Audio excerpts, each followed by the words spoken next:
Okay, this video is for Miss Becky to learn how to make yogurt. If you are not Miss Becky and you want to learn how to make yogurt, you can watch anyway.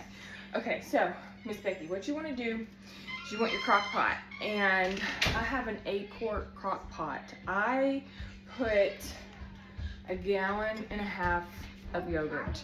I use raw milk from a farm that's local to here. The cows are fed a non-GMO, organic, soy-free feed. You're pasteurizing this, so it's not like you're drinking bad bacteria. But if you get it from a store, that's fine. So you're gonna add your milk to your crock pot. Like I said, I use 1.5 gallons. I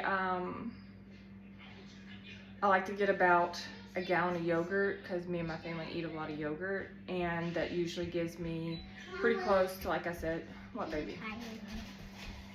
Oh, Mom, you're squeezing. It's full of water. I'm not really sure what you expect, honey bun.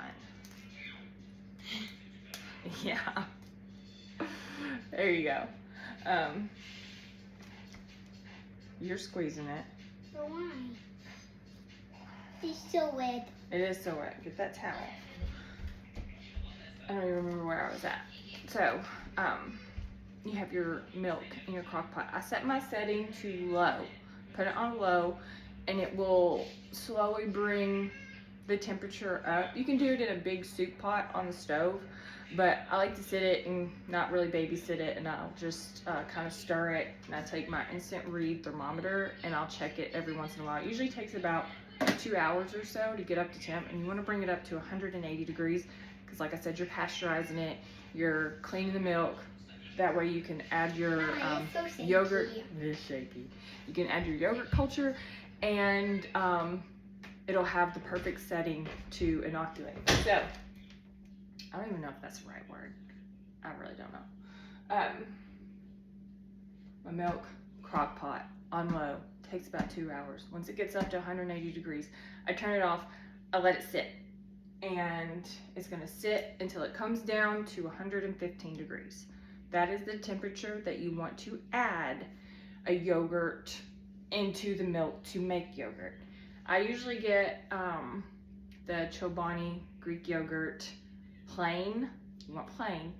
And I get the non-fat just because my store does not have very many options, the Walmart around here, and there isn't like a single serve organic whatever, so I have to get the Chobani Greek plain non-fat yogurt. And you add 1 to 2 tablespoons per 1/2 gallon. So I usually end up putting about 5 tablespoons of yogurt into a little mixing bowl. I'll pull out some milk, stir it together, pour it in, and then stir it so it's all mixed up. And then I add the lid onto my crock pot. And you're going to try to start this whole process maybe around 3 o'clock, so you have time to bring your milk in the afternoon. You have time to bring your milk up to temp, let it come down to 115 degrees.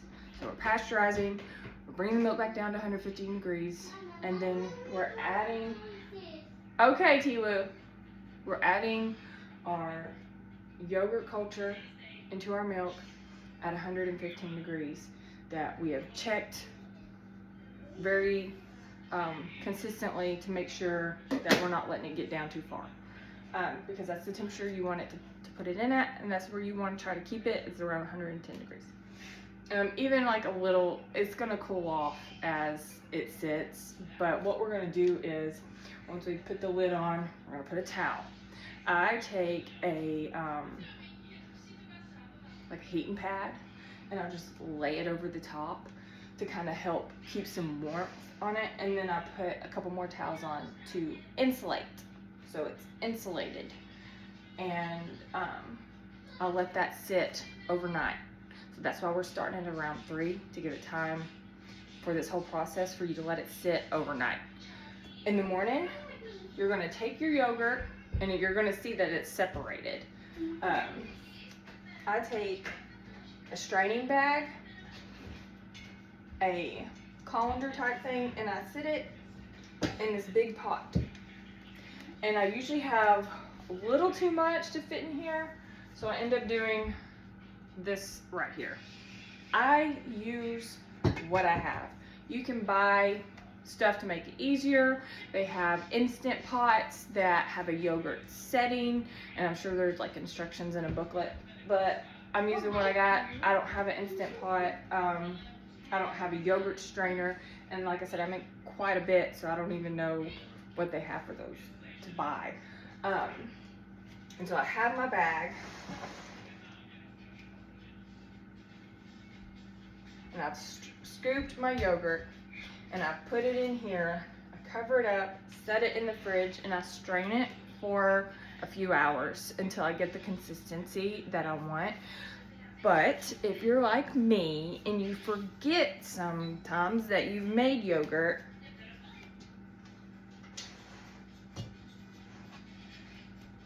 you're gonna let it strain for over a day, and it's gonna look like cream cheese.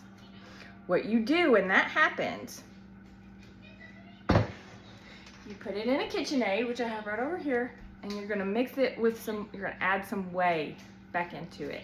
And you're gonna add your sugar at that time, and you're gonna add your vanilla or whatever you wanna do. Some people, I do a very light sweetening on it because we add things into ours like berries and granola, and we don't want a really sweet yogurt.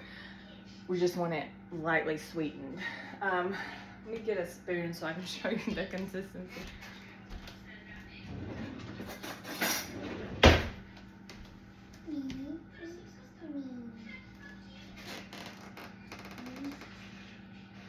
So I'm going to add some moisture back to that because it tastes like cream cheese.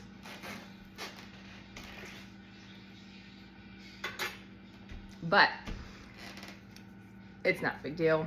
I'll just let it warm up a little bit on the counter, add it to my mixer, pour some whey back in it, and we're gonna get it kind of softened back up. Ideally, I take it out of the fridge after 4 hours, I put it in the mixer, add my stuff, and it's the perfect consistency. It's not a big deal if you kind of mess it up a little bit. Some of the things I've learned, if you add too much yogurt when you're culturing it, it'll kind of come out grainy. You can still eat it, it's just not gonna have that really nice smooth consistency that you like. Some people make like a raw yogurt. I don't do that. You can try that if you're into that, but I attempt mine for it also, I think it helps the consistency. I'm not really sure.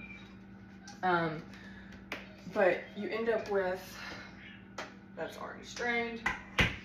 This is the whey. I don't know if you can see it. It's gonna be kind of slimy. It's perfectly fine. And then you just jar this up. There's all kinds of recipes you can find online to do with whey. You can add it to smoothies. I've seen this one recipe I want to try. They make like a caramel sauce. That's really cool. You can also take the whey and then reheat it to make cheese. I've never done that. I would like to try that. But Miss Becky, if you have any questions or if I didn't explain something well, let me know, because I'd love to, help you out. I get my organic fresh yogurt for like $7 a gallon. So I can get a whole gallon of yogurt for like $12, adding in my cost for my individual yogurt container that I buy to start the process. So I think that's a pretty good deal to get a gallon of organic, well, mostly organic, because the stuff that I'm adding into my yogurt to culture it is not organic, but my store doesn't have that. So some people, once they've made their yogurt and they're ready to make some more, will use like their yogurt that they made as a culture instead of buying more. But I've heard that eventually it kind of weakens and you'll have to get a fresh little thing to start the process over. I've never done that, but I usually just buy fresh one every time. Mama, I get balloons without water. You can get another balloon. She likes balloons. But anyways, Miss Becky, you just let me know if you need any more help. If you have an Instant Pot, some of them will have that yogurt setting, like I said, but like I just use what I got, and it works. And I have my garage fridge, so I just stick it out in the garage fridge, and it might be why I forget it sometimes, like yesterday. And now I have cream cheese, but I'm going to, like I said, I'm going to add some whey back and get it a little smoother. But it's really good, and like it competes with anything you can get in the store, if not better. So yeah, I hope to know, let me know how your yogurt turns out.